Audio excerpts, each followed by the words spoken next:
Be advised, mature content ahead.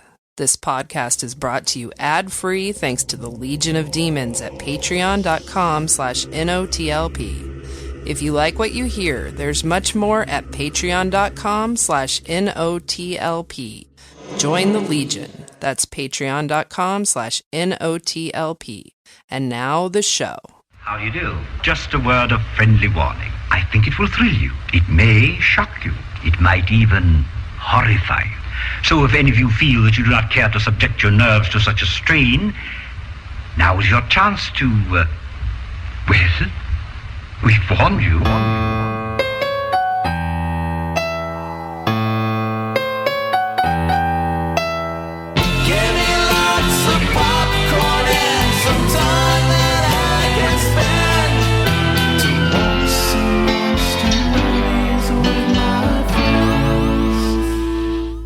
Hey, thank you for listening to Night of the Living podcast. I'm Freddy.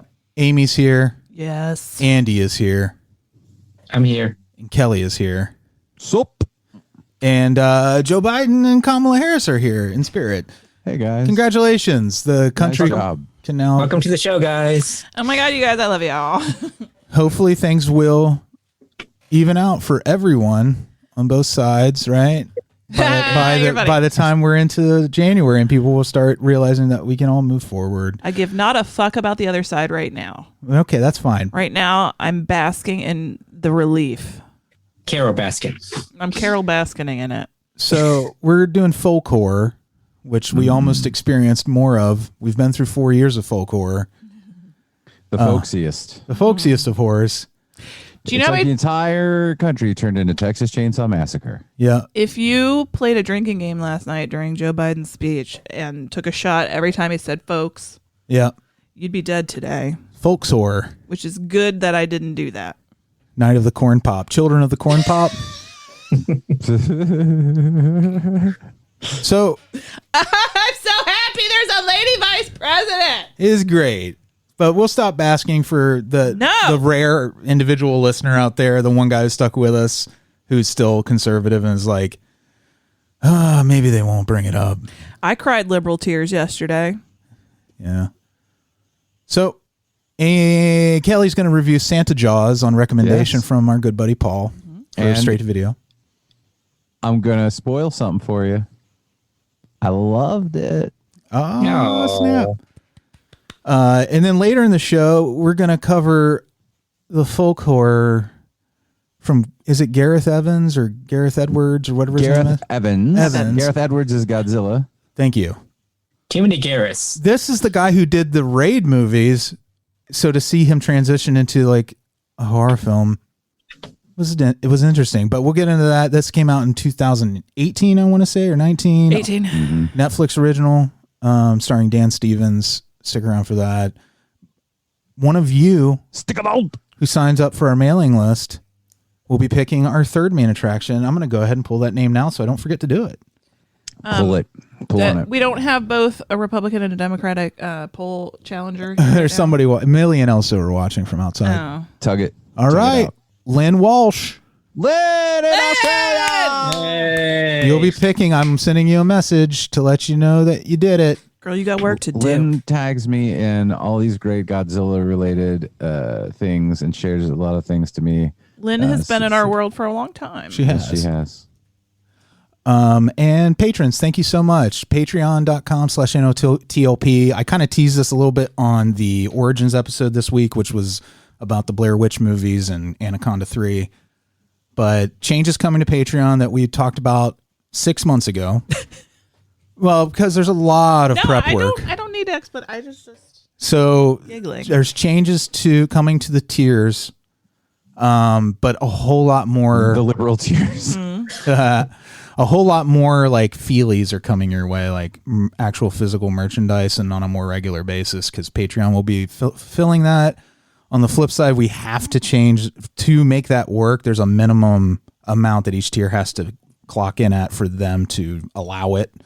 So keep your eyes peeled for a summary on that. I'll release that as like a text post explaining everything once I understand all of it. I'll allow it. And the design's done. Kelley finished that. Looks great. One of the designs, the T-shirt design. The T-shirt design. But we will also be offering... It's kind of amazing. There will be a mug, there will be a sticker, and there will be a tote. So there'll be 4 things. And the way I understand it so far, don't quote me on this yet because I have to verify everything with Patreon, but I believe ongoing supporters will receive every 3 months one of those items, which is neat. Get your assholes ready for that tickling.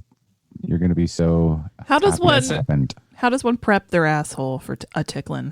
You listen to some meditation breathing exercises, you get ready, and then you just open yourself up to it. Okay. We'll still have the same 3 tiers. We'll still have Mammon, Leviathan, and Beelzebub, but the minimum amounts on the top 2 tiers have to increase. I need to get the exact dollar amount from Patreon. We're going with, the minimum increase that they allow, and I just need to figure out what that is. But it's coming. Supporting at any level will always give you access to any of our bonus content, which we are discussing more of. So you will get boners content, big boner, all the bonus content at the lowest level, which is the Mammon. You'll also get, if you signed up this year in 2020, while supplies last, we'll still ship out existing merchandise to you. And then once we're out of merch, Patreon will be exclusively producing and shipping our merchandise. So that's the housekeeping bit. Anything else you can think of? Anything else going on in this world? What were you going to say, Are we still I was going to make a stupid joke, and then I thought better of it. This is absolutely where we banter. Oh, I didn't know if you were wrapping it up. Oh, that boring shit's done. What are we bantering about? I'm looking forward to never watching cable news again. Yeah, man. It's exhausting to see all those medication commercials and offers about expanding your Medicare coverage. I don't want to see Tom Selleck on my screen again. No?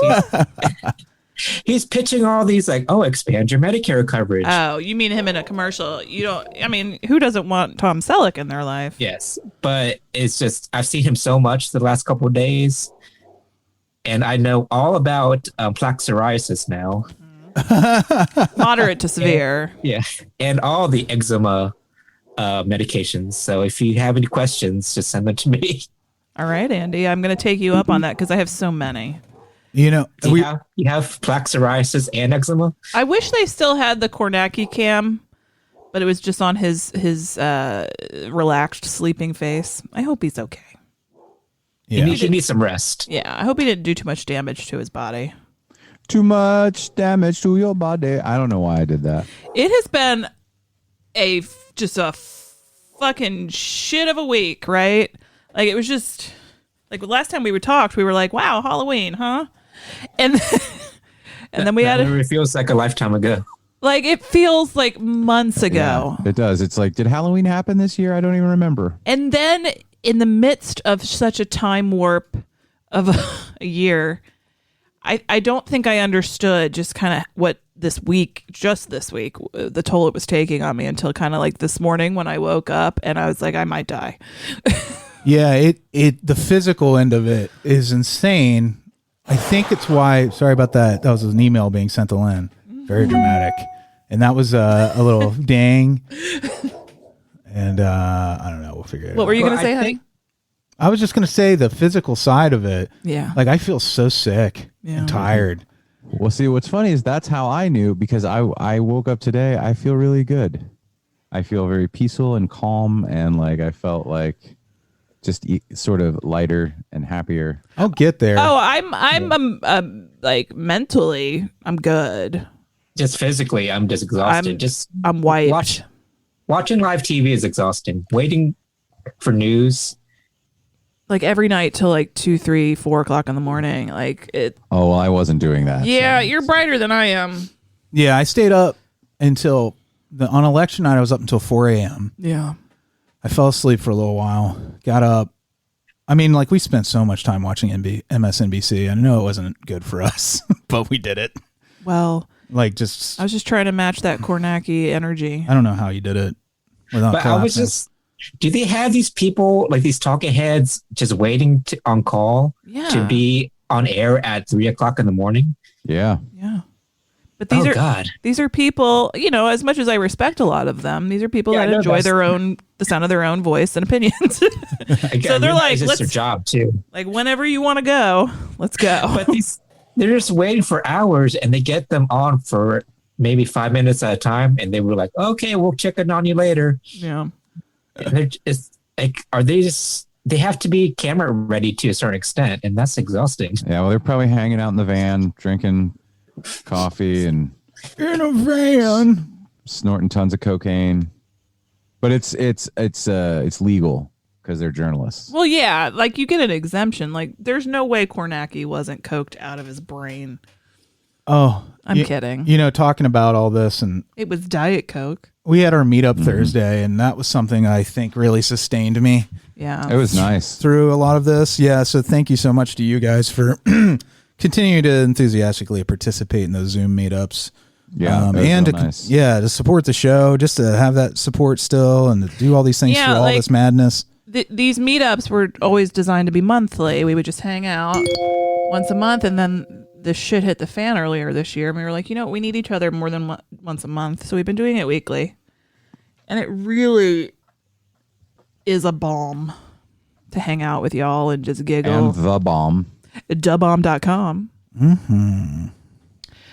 So anything non-election or coronavirus related for this week? Oh, well, something maybe sad. I just received a text from Alise that Alex Trebek has died. Oh. No. I hope I'm checking. I'm checking. Speaking out of turn, and I'm checking. I don't mean to bring down the elation of post-election Sunday. Oh God, he has died. But so R.I.P. Alex Trebek. I love Jeopardy. I watch a lot of it. Yeah, me too. So that's going to be different. Did you see the clip of the guy who learned to speak English from watching Jeopardy? No. He was a contestant, and he told Alex Trebek, he said, and he was crying. It was really touching. But he was like, I learned to speak English because of you, and it like changed my whole life. Because they watched Jeopardy. I should look that up. I'm so, it's just so easy for me to just cry about anything right now. Oh. Well, yeah, that's okay. Crying's okay. Me and my parents would watch Jeopardy together. Me too. It was like it was just a special show. Agree. That's the way I kind of keep my dad around, because we watch that together, like basically every night for most of my life until I moved out. Yeah, game shows will never ever be the same. Yeah. Oh my God. He was like the last guy who was really 100% about that hosting gig. I would say the closest thing I can think of to him right now is Drew Carey, but not even. Because, Drew Carey for so many other things, but you think Alex Trebek, he's just synonymous with that show. Yeah, Sajak and Bob Barker. And, of course, Bob Barker retired a while ago. And by a while ago, I mean like 10 years ago. And he also died. You don't think Vanna's like a co-host, or is she Bob Barker died? No, he didn't. Bob Barker's still alive. Is he? I'm going to check. I'm pretty sure he died. Absolute fuck off. This is the first time where I didn't think someone died. Mm-hmm. This is one of my favorite games. Is so-and-so alive? He is still alive. Bob Barker is alive. He's 96 motherfucking years old. Jesus. Jeez, that's old. He's going to take over the Jeopardy gig now? I honestly thought he died like a year after he left Price is Right. No. I did too. No, he just retired. He was like, you don't need to see me anymore. Yeah. Oh, I got Alex Trebek. Has he just been spaying cats and dogs? Yes, that's what he does in his spare time. Yeah. They call him the butcher of Puppy Town. The balls butcher. He's got just shelves with mason jars full of pet testicles. I was thinking he would string them up like a necklace in a sword and just wear them around town. Let's try to R.I.P. Alex Trebek. But I'm just glad Thank Alex got to see the world a better place when he left. Yeah. Yeah. Maybe he was holding on. Who knows? Yeah, it seemed like it. Well, he loved that gig. He genuinely did. So. He worked it all the way up until he couldn't anymore, I guess. Yeah. I mean, true. Yeah. Yep. So, question: who do you think would be a good replacement? Ken Jennings. They talked about that. Nah. See, he's definitely part of the show now. Like, I think he is involved. Yeah. I had said a while ago, like Neil deGrasse Tyson, but then he's got a little bit of baggage. And he's a scientist. I mean, he's doing science work probably also. Yeah, is he though? Is he more of a talking head person? I think he's more of a figurehead. I think he is more of a figurehead now at this point. Oh, I mean, what's Steve Harvey can take on another show? Could you imagine, like Jeopardy? Well, we need more of that in our lives. He can't sleep 8 hours a day. Did you see that? No, what? Rich people don't. Someone posted a clip on Facebook of him shouting about how you can't sleep 8 hours a day and expect to be a productive human being. Like, that's a third of your life. Just look it up. Well, he also won't, like, he doesn't like to have anybody derail him at any moment during his day. I think it's like a really crazy workaholic type of situation with him. Like the whole no eye contact thing. I'm sure you guys heard about that a while back. No. Well, he actually had a logical explanation of like why they had the no eye contact rule, because he felt it sounds shitty when I say it out loud. He felt that if somebody engaged him, he felt obligated to talk to them and engage with them, and that takes a lot of energy. Yeah, and he couldn't get any work done because like he would go from one part of his office to the other, and people would stop and talk to him. And then I guess he realized he wasn't getting any work done. So then they started saying, "Hey, don't look at Steve."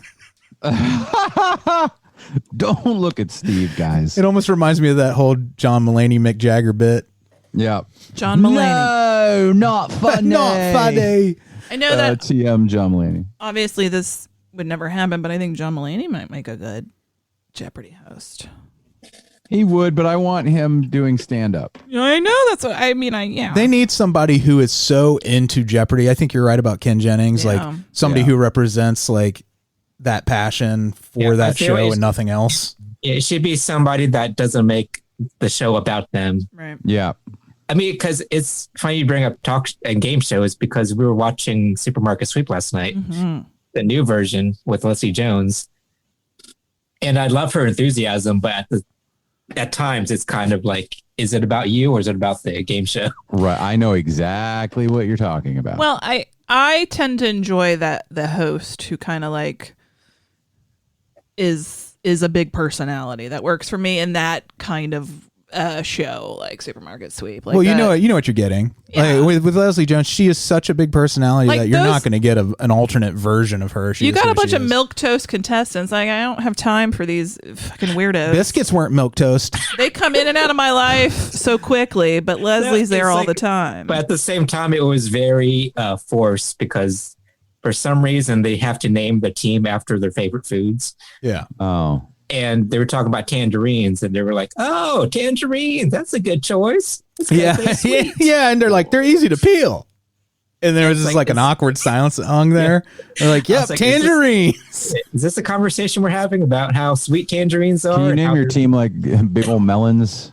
Well, there's like Supermarket Sweep is the absence of meaning in a lot of ways. I need the absence of meeting right now. No, it's healthy. It's healthy to watch stuff like Supermarket Sweep, but it is literally a celebration of the worst things about us as a culture. Buy it. Buy as much as you can. Get the most expensive. It doesn't matter if it's good. Yeah, I know. I realize Jeopardy and Supermarket Sweep are totally different entities and need different hosts, but at the same time, it's like, I don't want to hear you talk about tangerines and bagels. Andy, you were so excited about the inflatables, though. Well, think about like Alex Trebek, okay? That moment where he has to go and like have a little interaction with each contestant and get their little story, and it's the part of the show I can't handle because it's too awkward. I hate it. It makes me want to die. I love the awkward. It's my favorite part is like him being semi-dismissive or trying to pretend at some point that what they're saying isn't weird. Yeah.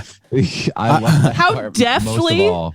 How deftly he could handle that stuff, because he'd been doing it since the 80s, but like he was so brilliant at it. We need somebody who can handle fucking weirdos. This is Marvin, and Marvin performs in an all seafood dinner mystery theater. Why all seafood, Marvin? That's the sort of thing. That sounds like Amy's nightmare and all seafood mystery dinner. I have the largest paintable miniatures collection in the state of Wyoming.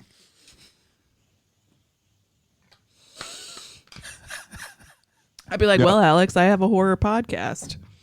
And then he'll go, all right. Now moving on. Wow. Yeah. You too.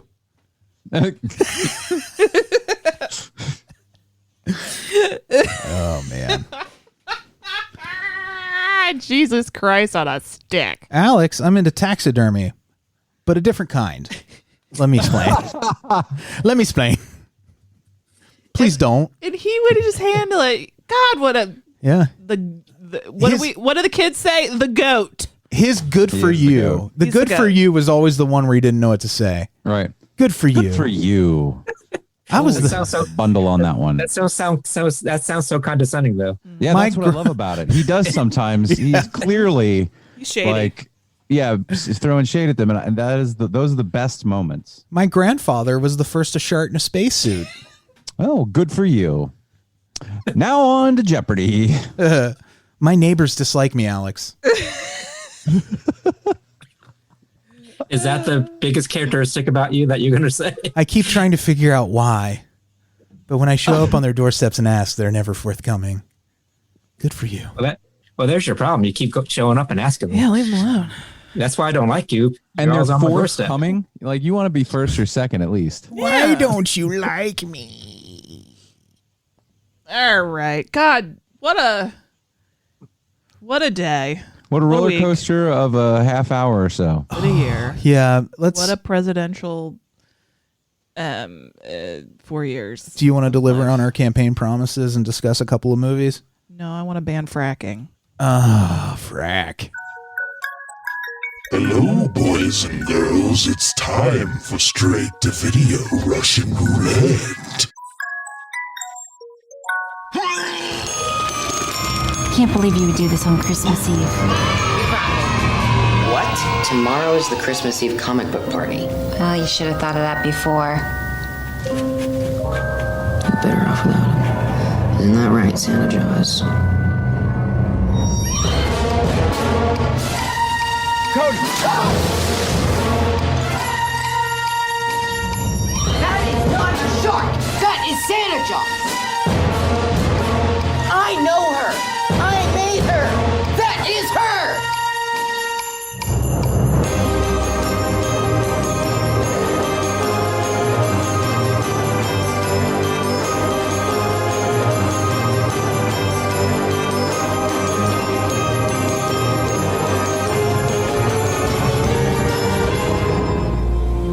Ho, ho, ho, you son of a fish.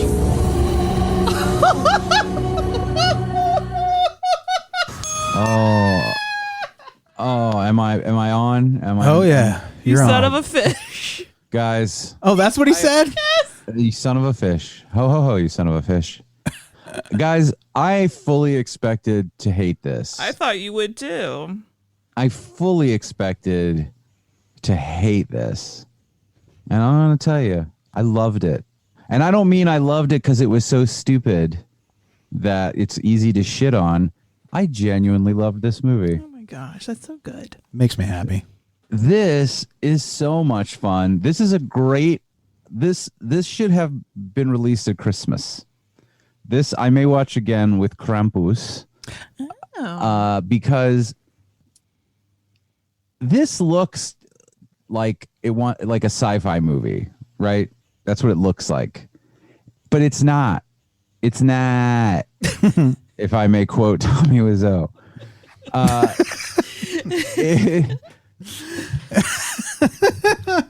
There are clearly it's oh god, I think you're the first person that ever said that never.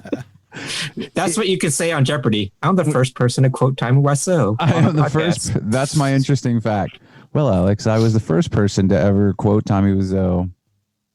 Genuinely, and that's sort of I'm on record as being that person. Mm-hmm. I called Guinness, so don't even worry about it. Good for you. It. So here's what Santa Jaws is. It is a Christmas family type trope movie homage. It is a Hallmark style kind of thing, but it's super.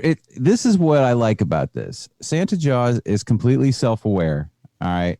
It knows exactly what it is. It's tweaking tropes deliberately, but at the same time, it is completely genuine, and it is also trying to be a genuine, fun, family, heartfelt movie. And it does have some great kill moments. They're just silly. Like, this is a movie you really genuinely can watch with your kids. There's like no swearing in this movie. Aw, that's kind of adorable. It is adorable. But although there's a scene, and not to spoil anything, but there's a scene where a guy gets his legs bitten off, and he's walking on bloody stumps, and it's gross. But there's no swearing, so your kids can watch it. And it's very cartoonish. There's no swearing in Faces of Death 3 either. It's not. It's clearly it's like it's cartoonish.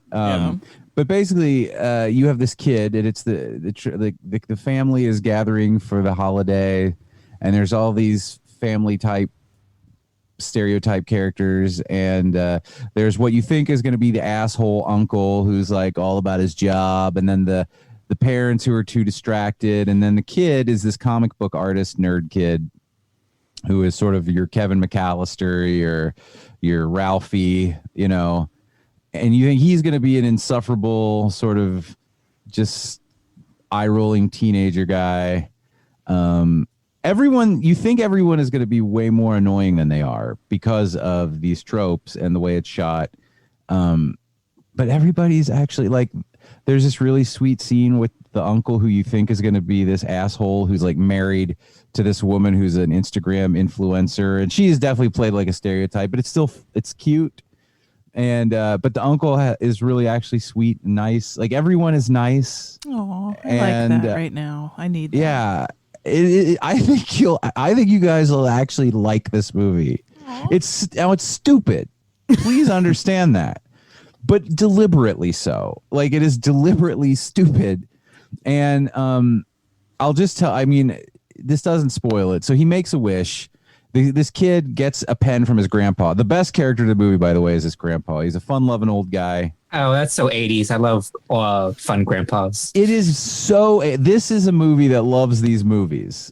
And they have like this very like big-sounding score. I don't know if it's all made from like stock music and put together in such a way as to make it sound... It's like an 80s Amblin kind of Christmas-type movie...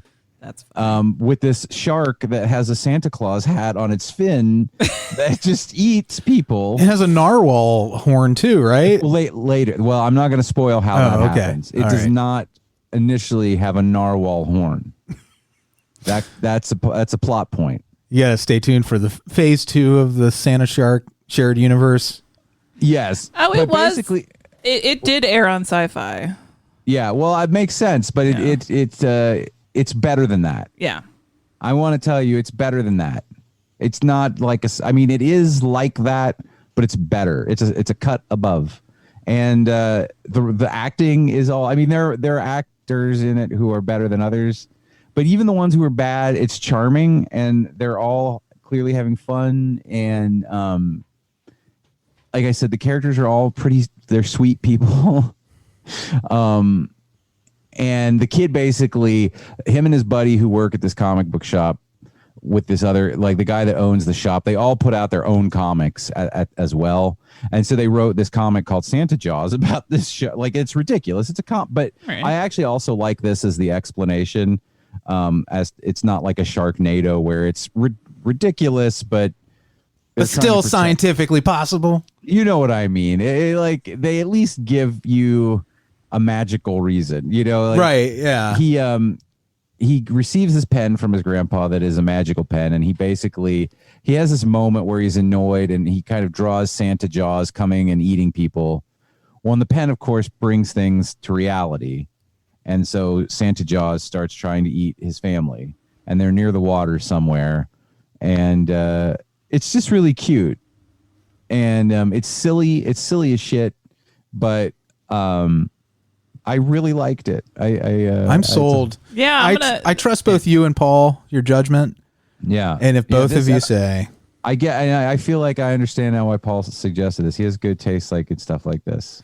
I think we should kick off the holiday season with this in this house. Right? yeah, I want to. Maybe we should do 31 days of Christmas, like we do for Halloween. You know, I'm gonna insist on some Hallmark Lifetime. We'll do all that. This guy. So you were talking about the music a lot, Kelley, and I was just, curious. He does a lot of Hallmark Lifetime and sci-fi movies.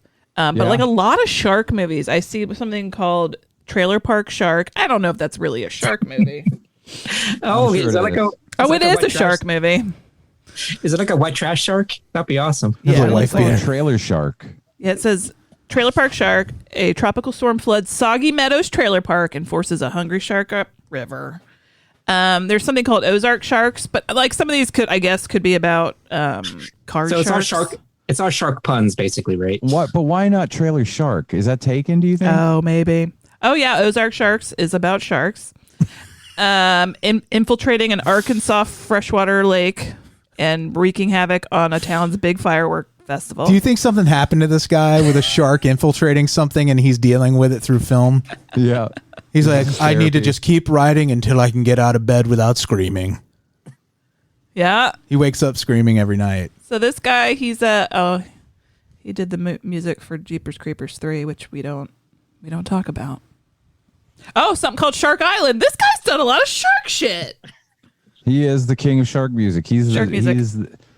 Oh my God, Ghost Shark! It keeps he's giving. the Danny Elfman of shark movies. Ghost Shark has been on my watch list for years. Ghost Shark, Ozark Shark, Baby Shark. Shark Island. Do you think? What if Baby you? Shark 2, Baby Shark versus Baby Wheel? Yeah. What if he's? It's a fucking baby wheel. Can I stop you real quick? Did you guys see the moose video where I thought it was the baby wheel guy seeing a moose? No. I don't know what it is about these Boston guys. Yeah. They're adorable when they see animals. There's this video of this moose, these two moose in someone's front yard. He's very New England sounding. And he's doing the exact same thing. He's like, holy shit, it's a bison or something, ma! Holy shit! Oh, they could do a shark movie. Yeah, but instead it's a baby wheel, but it's a moose. Do you guys remember? It's a baby wheel. What's baby wheel? What is this baby wheel we're talking about? It's a baby whale. Holy shit, Raj, a baby wheel! But Jay says it's a fucking big sea turtle. Remember this? It's a baby fucking wheel, man. Holy shit, we are witnessing a baby fucking wheel right here, dude. Do you guys remember? That's such a classic. Remember we used that for one of our ads a long time ago. Do you not remember that, Andy? We're witnessing Not at all. I'm fucking wheel. I mean, it sounds adorable, but I don't remember it. He goes on and on, Andy. If you just need a smile. Yeah. It's like a 20-minute thing. It's just a sunfish. It's not a No, wheel it's or a nothing. whale. Yeah. I remember when I went to Boston for work, and they have a beer there see called Baby Wheel. Well, they have a beer. It was right after that. I think it was the same year, and they have this beer called Whale Tail. We're like, can I have a wheel tail? And I think they wanted to stab me in the face. Listen, I thought it was funny at the time, Boston. Wheel. I thought it was funny. Was it a thong-based beer? Yes. All right, so Santa Jaws is like allowed to stay. It's A+. Yeah. Yeah. You're counting that vote? I'm counting that vote. That vote is perfectly legal and legitimate. Perfectly legal. Perfectly legitimate. Do you have somebody observe it? This vote was observed from 6 feet away, bipartisanly. Did anybody manage to get any Socially landscaping distanced. company in town to host our press conference? Anybody? All right. You missed me I did a whole fictionalized Seinfeld bit about that, where I portrayed all the characters. Alise gave an assist as Veep. Yeah, Elaine. Elaine, thank you. But it was pretty funny. Did you rope the cats into it? Oh, please don't. No, I didn't have to. That was too far. Ah. All right. I have this here, Jack in the Box. And we're going to pass it around to see who cranks it enough. I'm not touching that thing today. You're not. As is my right. As is your right. We're going to start with Andy. Yay, not me. Not the mama. My turn. I'm Amy, and it's my turn. God damn it. Oh, you're the mama.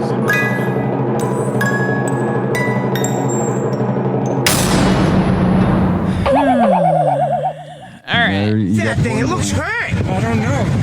That thing looks hurt, Jay. Jay, that thing is hurt, bro. Holy shit, look at this fucking thing. Oh my God, what the fuck is that, bro? Now, Freddy, just for your own amusement, you don't have to do it right now, although I wouldn't care if you did. You got to look up the moose fighting in like Boston front yard or something like that. Holy fucking shit. Ma!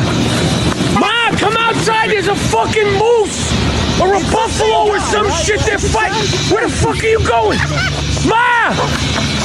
Holy shit. This is some fucking National Geographic shit. Ma, call a fucking cop to the ASPCA. There's animals fighting in the front lawn. Oh, shit. I mean, to be fair, if I saw something like that in my front yard, it's too like moose, like locked, It just sounds like the same guy. Yeah, but you wouldn't, your reaction wouldn't be as joyful. You'd be like, oh my God, 2 moose. I don't know. I might be exactly the same. Yeah. I'd be so excited. I get excited for a squirrel in my yard. Yeah, me too. Oh, that made me so happy. So do the dogs. The, all right. The Bostonians' sense of wonder will never go away. Yeah. When confronted with nature. Yeah, I hope they never lose it. Never lose your sense of wonder. Okay. The movie I will be reviewing for the next show is called Bad Hair. It is on Hulu. Oh, I saw this. Oh, he saw this. It's all right. Well, no, that's a spoiler. I'm sorry. I'll let you know. Oh, you didn't let her find out for herself, you fucking movie asshole. Goddamn man. In this horror satire set in 1989, Bad Hair follows an ambitious young woman who gets a weave in order to succeed in the image-obsessed world of music television. However, it's advertised. Her flourishing career comes at a great cost when she realizes that her new hair may have a mind of its own. Bad Hair. Simpsons did it. On Hulu.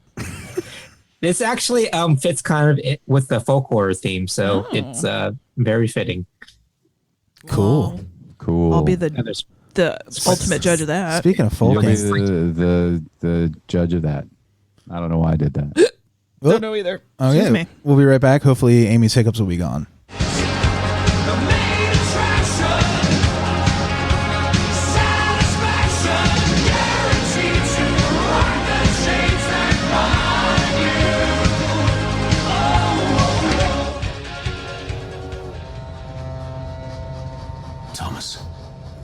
Your sister.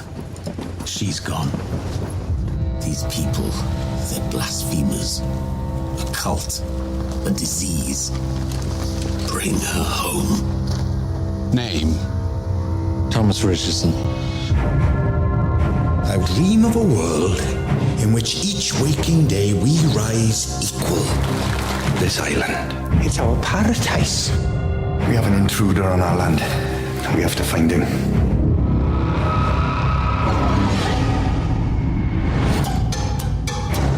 Your eyes. They've seen things. Who are you?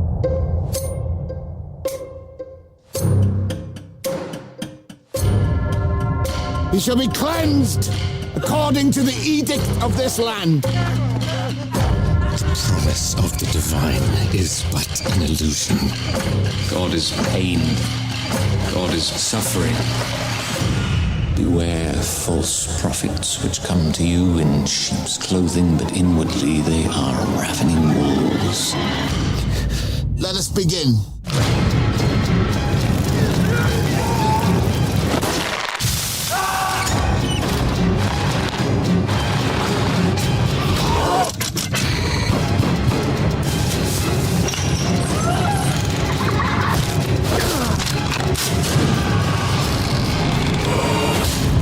Please, Lord, forgive us.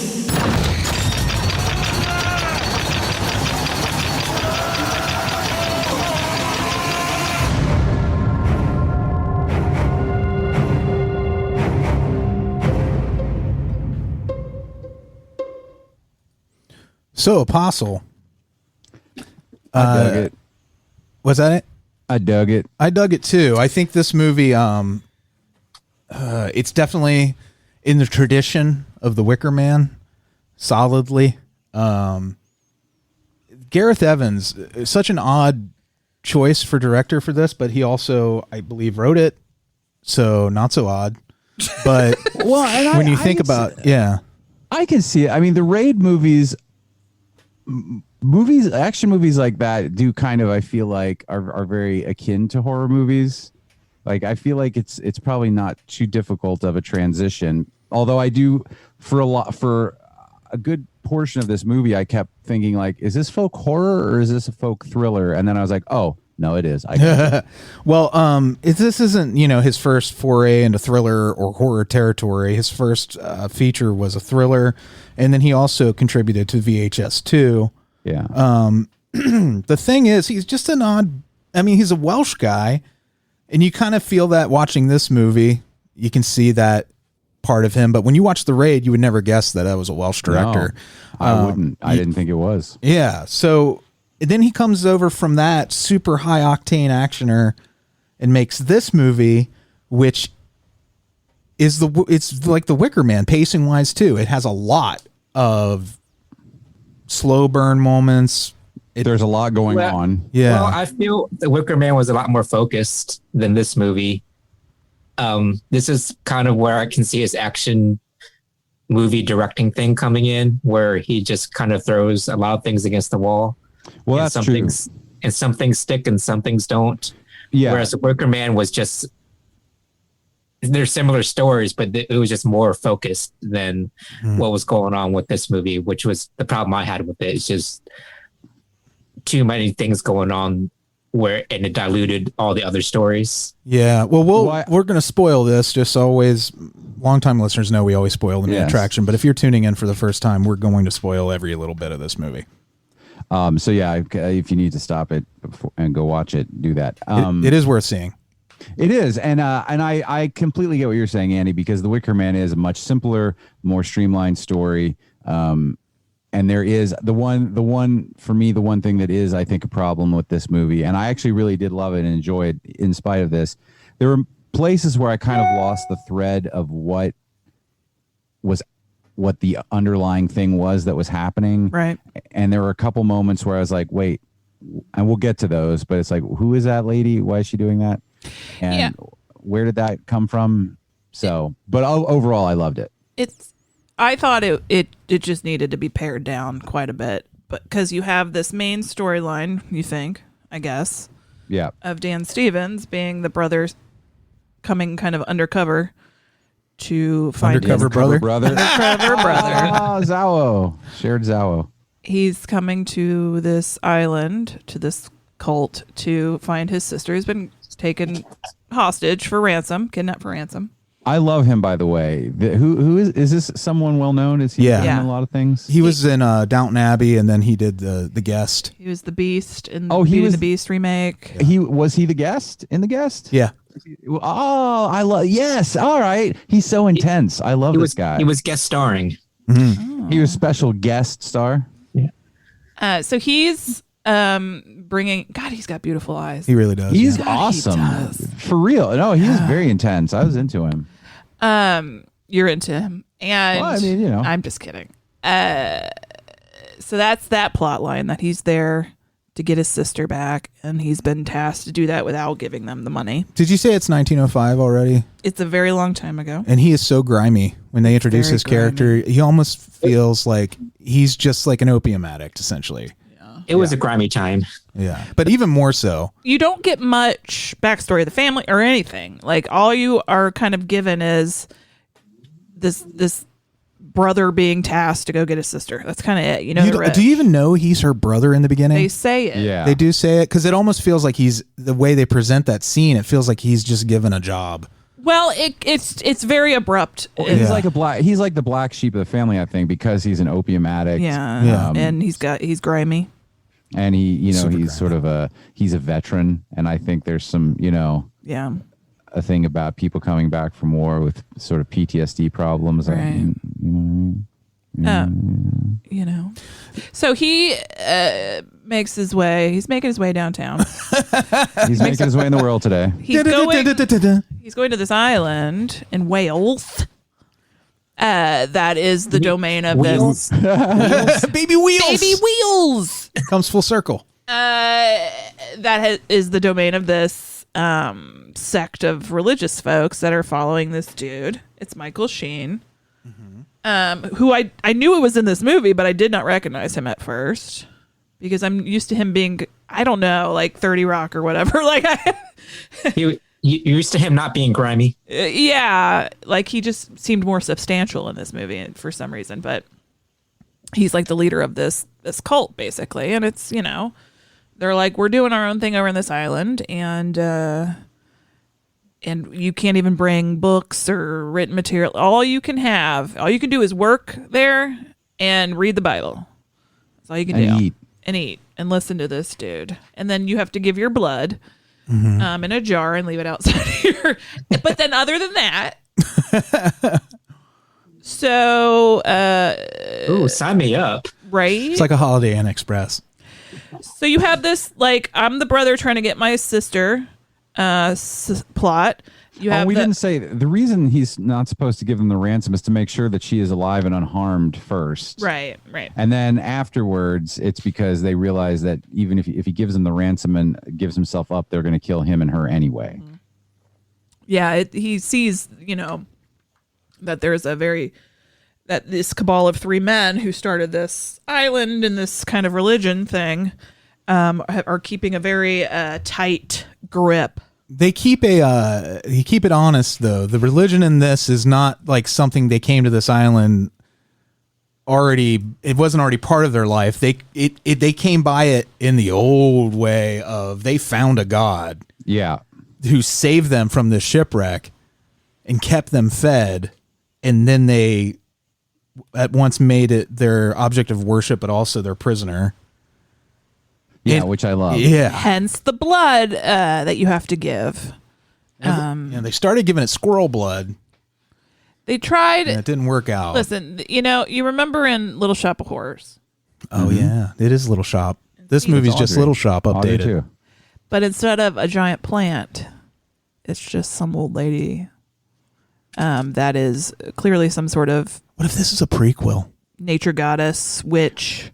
Well, is she, or is it the island itself? Because she's the island, yeah. Yeah, I think it's like a Mother Nature type character. Or where she's it's like I lava you. But what I mean is, and not to jump to the end, of course, it seems like he takes that role over. I think what end. what Kelley is saying is what I was just thinking, that she was just a lady that came there too, and the island working through her. Yeah. You see what I'm saying? Yeah. Because then he takes that role at the end and replaces her when he frees her, quote unquote, and kills her. Right. Yeah. Anyway, back to where we are earlier in time. Yeah. So you got kidnapping, brother, sister. You got we got to feed the goddess our blood to keep the land producing. Then you've got like young couple that are riding cowgirl. Yeah, they're enjoying some premarital sex and also some premarital in the boat pregnancy. She found the man in the boat. I'm the man in the boat. Then there's the tension between the 3 dudes that are like the leaders of the island. Fake Anna Kendrick. I don't know what he's talking about. You know Anna Kendrick, right? I know who Anna girl. The redheaded girl? Yeah, she looks like Anna Kendrick to me. Oh, I think that's who he's talking about. That is exactly who I'm talking about. She looks exactly like Anna Kendrick to me. I was looking, that's Lucy Boynton, and I was looking at her wiki, as Kelley likes to say. Yeah, wiki. And she is going to be supposed to be starring in a Marianne Faithfull biopic. Oh. I wonder if it's going to be faithful to her story. Faithful with 2 L's. Freddie, can you go ahead and remove Andy from the show, please? From the Zoom? Also, apparently she's dating Rami Malek, too. So good for her. Yeah, they were in Bohemian Rhapsody together. Has anyone ever seen her in a room with Anna Kendrick? Only when she ate her and took over her life. Give me your skin. The movie was 2 hours long. Didn't need to be. But anyway, so this is what Andy and I think were like, there's too much going on. It could have been simplified, I guess. Mm-hmm. Well, there's two different stories. You got the story about this island goddess, this Mother Nature character, and you have the story about how these three founders of this religion and how they're corrupted by it and how they use it for their own means. Did you feel that they had, what was their agenda? I don't know. That's the problem I have with the movie. Yeah. I don't even know that they had an agenda other than trying to keep the island alive. Yeah. Were they prisoners? Like, they were sent away for some reason. Were they criminals? I think so, because I think they meant. Well, see, this wasn't clear either. That's an extra element to it. You get a couple of flashbacks to these three men who started this. Shut up, Freddy. And those flashbacks are confusing because they don't look that much different that you can tell right away, except for Michael Sheen. But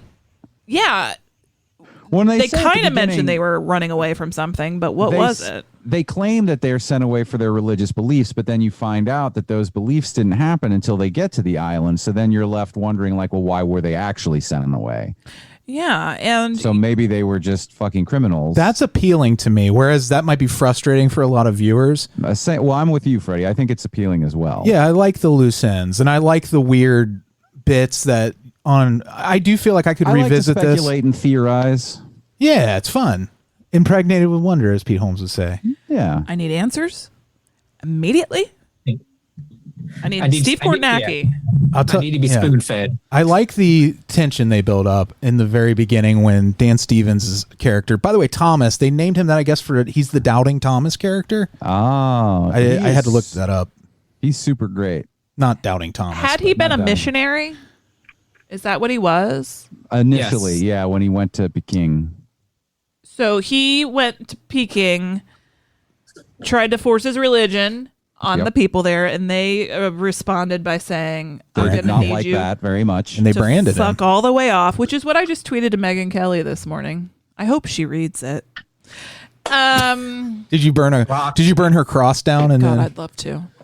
Burning crosses are a complicated symbol, never mind, I don't want but to. in 1905 in Wales didn't mean the same thing. I think some people Thomas see this and read into that scene differently.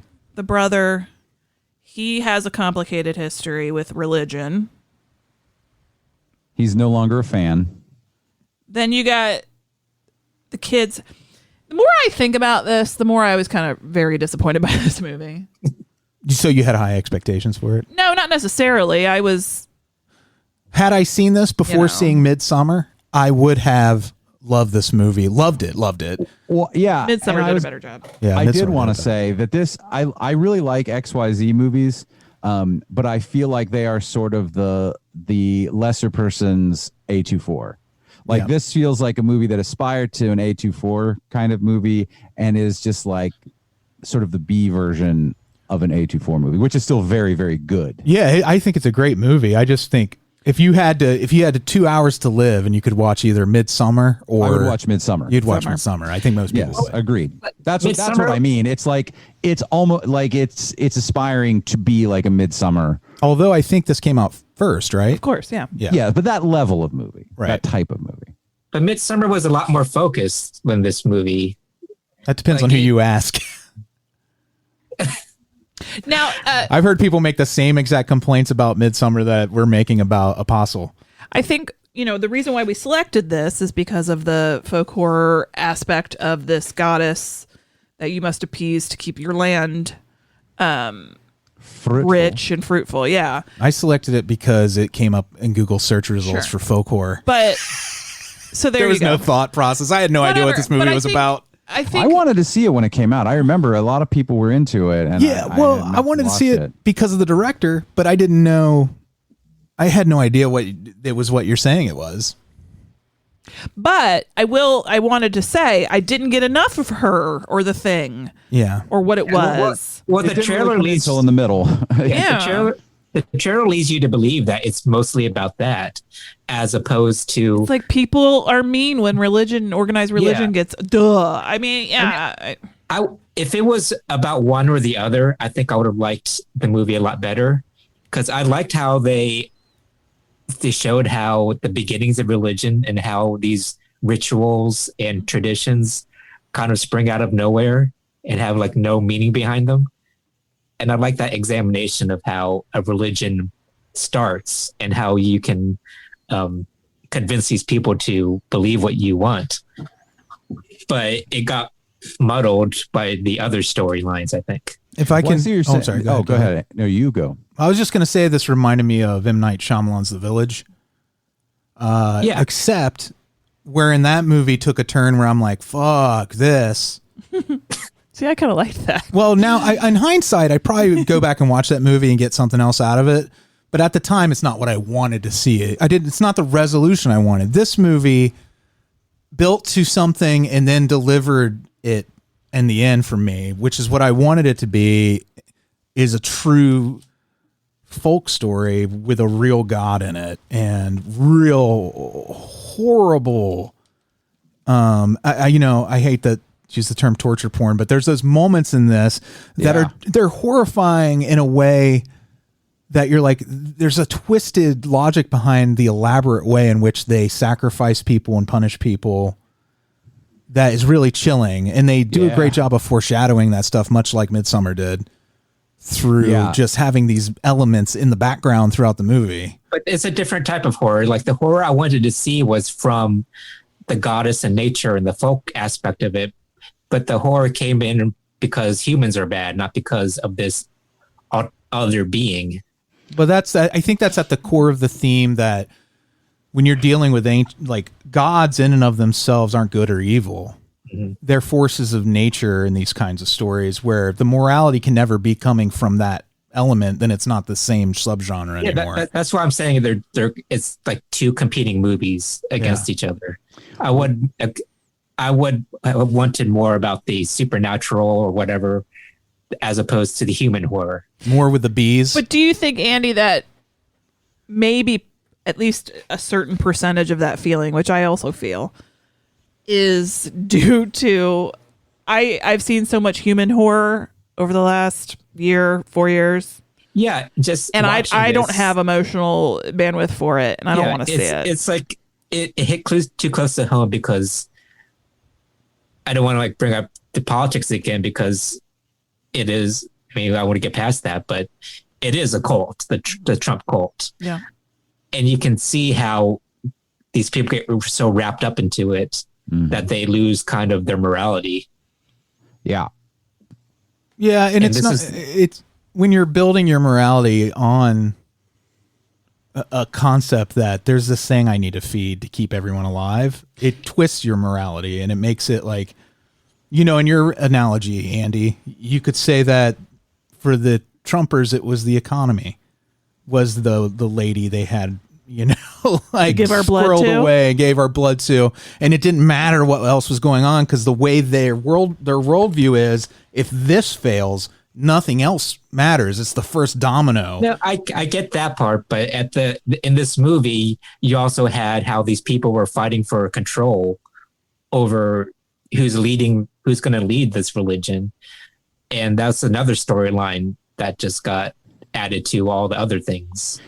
What I liked about this, and I will agree, like I would have liked to have seen this as maybe a 2 or 3 part series, and have more time. But I do love, because what I love about this is very much like The Raid. It is sort of you got to get in and get this mission done. Right. There's that aspect. Then you've got the badass sort of, action guy. It's kind of crazy that when they did those moments he doesn't give you that right out of the gate, but he's like, hey, I'm capable of directing these amazing fight sequences. I'm going to find places in this film to put that in there. I'm not going to change my style because I'm making this kind of movie. It was exciting when those moments happened. Yeah. Yeah. And this is what I love about it, because it's in those kinds of movies. And one of the reasons that a lot of action movies, like I like it, but they don't traditionally, especially when I was younger, I was always like, I would love this if there was some kind of monster or ghost or demon or something. So then this movie gave me the two things that I really like. So we got all of this, like this guy's going to come in, there's this thriller and a mystery and a mission and all that shit, and we don't know exactly what's going on. And then the reason behind it is this other crazy supernatural story that really is happening. Because also at first, he doesn't realize that the religion is anything more than just a scam or a made up cult. Right. Like no one knows that it's real. It's like the From Dusk Till Dawn scenario where you think you could be getting one movie and instead you're getting two. And that's what I liked about it, because like I said, I had maybe only just said to Alise, I was like, I really like this, but like, I don't know if it's folk horror. And then almost immediately, that's when we got like the weird, and this is one of the things though, the moment when he's like under in the water in the kind of under tunnel area, and that woman, the doo-doo shoot. What was that lady? That was her. Oh, was it? Why was she down there? She had poop. I think she was trying to, it was like an astral projection of her trying to reach out to him. You know what I thought? I thought maybe she was down there consuming the blood from everybody's stool because she was starving. Oh, I mean, that's the way, because they made a point. You could see in that muck and sewage, there was kind of a bloody quality to some of it. Mm-hmm. And I think she was down there eating. Oh, well, that makes it even cooler. I didn't know what that I thought it was her, but then later, you know, she's tied into the earth. Yeah. Mm-hmm. And I was like, oh, maybe it's not her.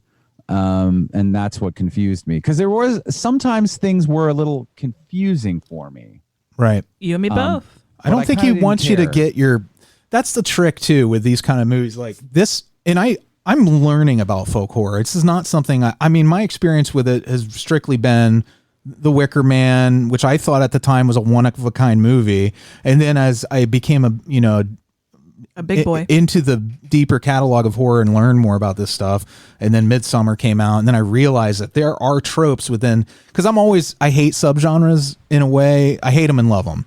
I love how you can discuss the craft of storytelling and filmmaking by using subgenres, but at the same time, it gets to be hair splitting after a while for me. Exactly. Yeah, but I understand. But I do really appreciate that there are strict rules to the folk horror genre that kind of have to happen now. And part of that is I think your audience can never 100% have its footing. You can never 100% have the answers. And if you do, it's no longer trying to address the big mysteries of the supernatural and whether, they're gods and elements and all that stuff. Well, I don't need all the answers, but this movie asked too many questions. That was the problem for me. Yeah, like what's the big unanswered question for you? Is there one in particular? It's like a takeaway where you're not unanswered questions per se, but it was just it didn't focus on one thing enough. You felt it was a distraction. The extra stuff felt like a distraction. Yeah. Yeah, I can see that. I felt in this movie he threw a lot of things, creepy things for creepiness sake, as opposed to adding to the story. Like that scene where that kid is just dressed up as a marionette thing. He was just standing in the hallway. Just looked like an old Halloween, those creepy old Halloween costume pictures you always see. He just threw that in just to be like a creepy thing. It worked on me, because when I saw that kid, I went, ooh. Well, you're just and also man. that bloody creature thing with the wrapped head. Yeah, lollipop head. Wasn't that was that the zombified version of the kid whose brain they put something into? He showed up before that. Oh, he was before that. Maybe there was another one. Maybe they were creating those things. They were like zombies. That's what I thought was happening. If that's true, I love that explanation, because it didn't occur to me. But it would make sense why they wrapped his head up, because they left his cranium completely open. Yeah. Right, and they put something inside. It was like a rose. It was like a flower petal, is what I thought it was. No, I get it, but like at the same time, I need to a certain extent, some answer about that when you have all these other questions you're raising. What if the answer is that? What if we just worked it out and that is the answer? Is that a good answer? Fine. That's what I thought it was. Then you can make it. The beauty of these movies is you can make that your answer, Andy, and you can stick to your guns. Hold your head high. And the people who made this movie will probably never argue with you, because they enjoy the mystique of it. But I think for a folk thing like this, I like to know about the traditions and where it came from and the reasons behind what they're doing. And that's kind of like what is this based in? Is what you mean? I haven't bothered looking anything up. I should have probably done a little research, but I thought our conversation would be good enough for me. Well, I looked at Wikipedia. That's the best I can do for you guys. And what'd you find? I think it's just that under, it's an old idea that you can feed the land with your blood, with your... I just think it's more of a metaphor, but in this movie it was made reality. I don't know. Do you remember when they tried to poison the golden child by putting blood in his oatmeal? Mm-hmm. That's deep, man. Think about it. And that guy stepped on the Pepsi can, dancing Pepsi can, and it broke my heart. Is that folk horror? Could be, yeah. In a roundabout way. Speaking, I want the knife. Yeah, we had already spoiled the end of this, but prior to that, the big turn, I think, is when the guy kills his daughter. Is probably the big plot point. He's upset that she got pregnant. That reaction just seemed outsized to me. I don't know why he reacted so strongly about that either. Did you notice though? Were there any real young children in this village? I don't remember. Yeah, I saw some younger children. Yeah, I don't remember seeing babies, but there could have been. I don't know. I was just wondering if there are children. If maybe it was another one of those things that would probably drive you crazy, Andy, where there's no real explanation as to why he is so.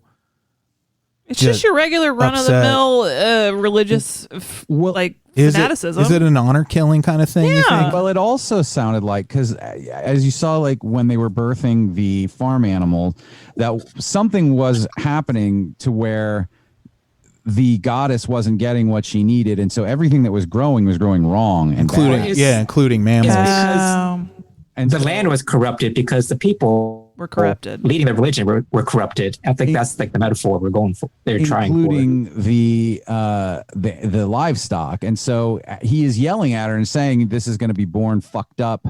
So I think he might have been wanting to wait, because that guy seemed to think that it was feeding human beings to the goddess is what was going to make everything grow right. And the other guy was more interested in not doing that, because then remember, he tells the two girls he's going to impregnate them over and over again and feed their babies to the goddess. Classic two-party platforms.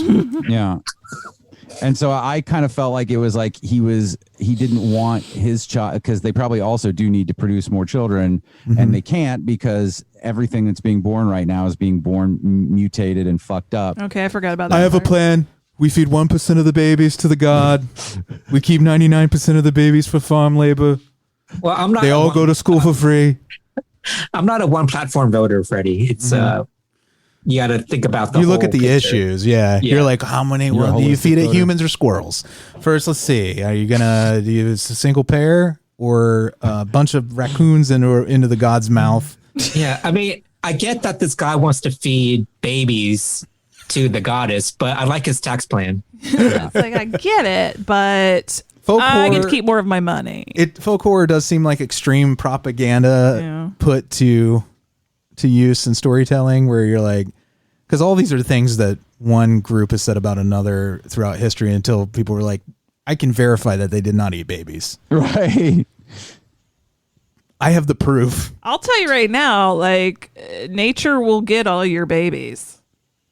All of your babies will become one with nature, because that's what happens. We grow up, we die, we put back into the ground. I think we're one with nature in that in between time too. That's the part that we got to stop denying. How many times did you pee outside last night? I peed outside a lot. I like to just be in my yard, peeing, sitting by a fire, pissing by a fire. Into the fire. We watched the Biden-Harris speeches last night on our little projector screen outside with the fires going, with my neighbor next door, whom I dearly love, but he is a Trump person, and his flag on the outside of his house is upside down right now. Which is disrespectful to the flag in itself. Well, I mean, if you know the whole concept of you turn it upside down to say that you're in trouble, you're in distress. It's distress. So it's a cry for help. If you see an upside down American flag, it's a very personal cry for help from somebody. And he, I didn't want to have it up too loud, but then, I was hooting and hollering, and I hope he heard it. There was part of me, I didn't want to confront him about... Well, because he's always wearing a gun. Yeah, that too. I love John. I also love him. He's a very nice old man. He's extremely old. Yeah, and I wanted to go over and be like, hey, is your house sinking into the ocean? Like, why is this flag upside down out here? Hey, John. I mean, even with Trump in the office, I never felt like I had to fly a flag upside down. I never got to that point. I was like, we'll wait until after, if this election thing actually happens, and then I'll fly my flag upside down. I don't have one upright either. It was very pleasant. It was. You mean just sitting out there? Yeah. Yeah, I lost my train of thought during all that because I started thinking about the election again. The Apostle. Yeah, I'd recommend from me, especially if you enjoy the genre already, the folk horror stuff, you'll like it, I think. It's like, there were things I really liked about it. I love the location. Yeah, me too. And the sets. It let a very creepy atmosphere, but I don't think it delivered on the creepiness factor for me.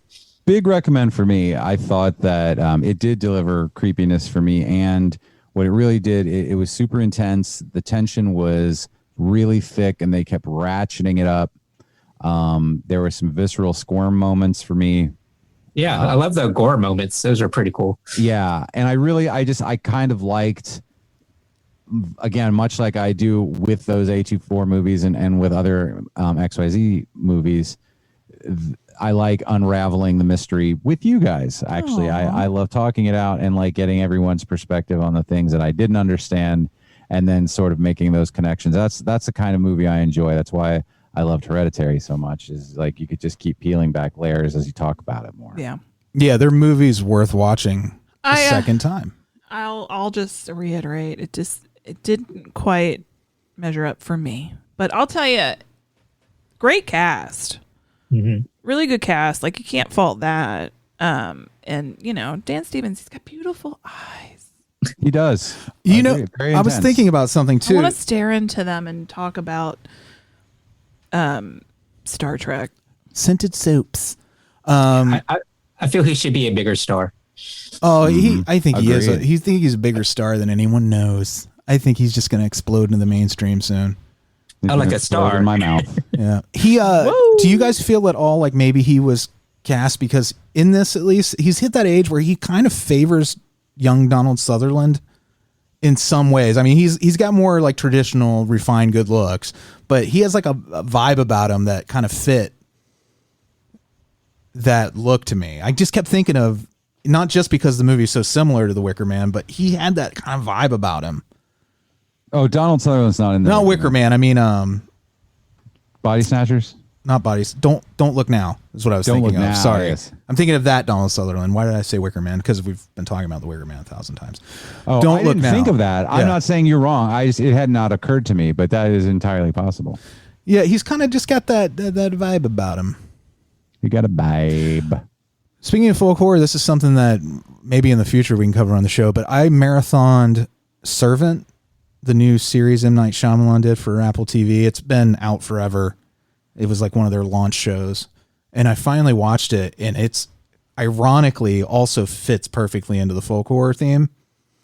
Sometimes that just seems to happen with us. But if you're looking for really, I think it's an excellent folk horror style story. It's very creepy, very Polanski. Check that out. There's 10 episodes and there's a second season coming. You could watch it just as one season, just marathon it and accept how it ends, because again, it leaves delicious loose ends to think about. Accept it. But there is a second season coming for people that want more explanations, much like season 2 of Twin Peaks. Explain it. Where he's like, I'm going to give you more answers, but it's going to fuck your head up. That's all. All right. For me. That's all she wrote. So next week, we'll be watching a movie selected by Lynn. Yep. I emailed her. And Lynn, it just needs to be easily, found. Mm-hmm. And, somewhat fall under the folk horror genre. Mm-hmm. That being said, let's say hi to our Beelzebubs. Let's. This is Ernie Perez. He's from the state of Texas, and I understand that you are a midwife for diseased yaks. That's excellent. This is the Jeopardy bit. Oh. Revisited from earlier, in case you're wondering. Alise Kombrinck. She's taking care of her man. Yeah, she is.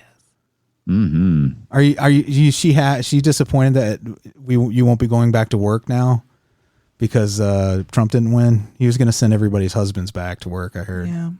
She is disappointed because I'm always keeping her from like doing dishes and cooking, and I'm always I don't know. I was trying to make some kind of sexism joke. I get it, Kelley, because we have a very narrow kitchen. So when I'm in there cooking, cleaning, doing dishes, Freddy can't be in the house. I need him to go back to work. I can't fit through there with my tool belt on. Yeah. I try to squeeze past her. You're supposed to be blowing him the whole time he's there. So how are you supposed to do all that other stuff and blow him at the same time? It's just too much at once. Do you have a lowest sink, or is he standing on the counter? We figure it out. We make it work. Amanda Geletko. Hey. Jeremy and Cassie Burmeister. It was nice to see you the other night, Cassie. Yes. It's been a little while. I miss Mark Watts. Mark Watts. I want you to come back to the meetup if you get to. It'd be nice to see your face. Welcome back. Blake Heath. Tree and Alex. Yeah. Hey, dudes. Iona Goodwin, who was kind enough to send me a message saying how stressed out she was about our election, and she lives on the other side of the world. Thank you. I own a great one. God damn it. I feel the same way. I was so, like I said, I have residual. It's like when I go on vacation, it takes me like 5 of the 7 days before I ever start relaxing. Before you can poop. Oh, that's just me. Oh, it's just you. And then I have to it's time to go back to work. My heart rate finally came down. Jeffel. Branan and Emily, I hope you're enjoying your new AstroTurf. They're bonkers and yonkers. Yeah. Adam Ingram. Hello, sir. Bill Chandler. Hero. What is up? Monica. Hero. We just finally finished the last of the stuff you sent us. The booze. I had that. It was like a key lime agave cider. Shit, bro. I don't remember the brewery or where it came from, but my goodness, girl. The Pabst Blue Ribbon coffee beer was really good. Or it was called hard coffee. It wasn't even beer. It basically tasted like a frappuccino kind of thing. I couldn't even taste the alcohol in it. For all I know, there wasn't any. It could have been literally just coffee. Blayne Turner, thank you so much. You're just literally coffee, Blayne. He's literally You're coffee. just literally coffee. You are literally coffee right now. Brian. Mr. Sir. Much Nice love to to see you. you. Yeah. Always, yeah. I love his aviators, and I've been meaning to ask you forever, but are you in a chopper in your profile picture? It looks like you're in a helicopter. Yeah. Get the chopper. Are you flying Magnum PI to another job? Alyssa? Alyssa. Alyssa. I miss Alyssa. You miss Alyssa? And we've been enjoying our backs and forths, just keeping each other propped up during all this. Yeah. Mm-hmm. And now we don't know what to do but to wait until January. January 20th. Oh, the day before your birthday, Andy. It's a great birthday present. Yeah. And my birthday will be a little bit after that. And Kelley's birthday is a little bit before it. And Mike's birthday is a little bit before it. And then Freddy's a little after it. And then January, it's just an assault. And that's where the birthdays end. No more birthdays no more after January. birthdays. Podcaster's Sorry, guys. choice. Mm-hmm. So, from our tired bones to yours. Mm-hmm. Yeah. We love you. Love you guys. Good job. Good job. Thank you. You're all heroes. Thank you. All right. Woo, USA. Frankenstein was wondering if he should go to bed when his old buddy let her face put on Dawn of the Dead. And Igor made the nachos in a severed human head, and they enjoy the movie with their friends.